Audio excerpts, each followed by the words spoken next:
सीढ़ियों पर चलती परछाई, जब तुम अकेले होते हो तो तुम्हारे साथ कभी कोई नहीं होता, लेकिन तुम्हारे पीछे हमेशा कोई होता है। अनिका और सिद्धार्थ एक पुराने बंगले में शिफ्ट हुए थे। घर थोड़ा खंडहर जैसा था, लेकिन अनिका को उसे सुंदर बनाने का बहुत शौक था। बंगला बड़ा था और वहाँ की सीढ़ियाँ खासकर बहुत पुरानी थीं। हर रात सीढ़ियों पर एक अजीब सी खुश्क आवाज सुनाई देती थी, जैसे कोई भारी कदम चल रहा हो।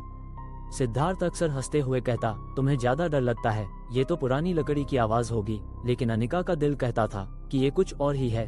हंसिया चांद रात के 1 बजे एक रात जब अनिका अकेली घर में थी, उसने वही आवाज सुनी, चाप चाप चाप। यह आवाज सीढ़ियों से आ रही थी, जैसे कोई धीरे धीरे ऊपर चढ़ रहा हो।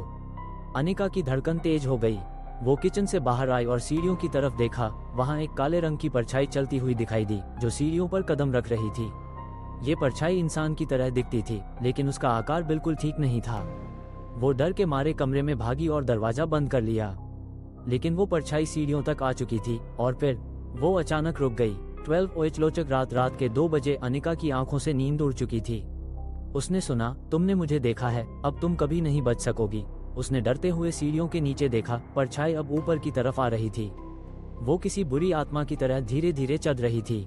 आवाजें तेज हो गईं और फर्श की दरारों से खून निकलने लगा। अनिका ने हिम्मत जुटाई और एक जोरदार चीख मारी। सिद्धार्थ जागकर भागते हुए सीढ़ियों तक पहुंचा, लेकिन उसने देखा परछाई अब सीढ़ियों के किसी कोने में गायब हो चुकी थी। सूर्योदय सुबह सुबह होते ही सिद्धार्थ ने घर का निरीक्षण किया, लेकिन सीढ़ियों पर कोई निशान नहीं था। सिद्धार्थ ने हंसते हुए कहा, तुम्हें डर के मारे सपना आ गया था, लेकिन उसी दिन घर के पीछे का गेट खुला हुआ था और वो परछाई फिर से सीढ़ियों पर दिखाई दी।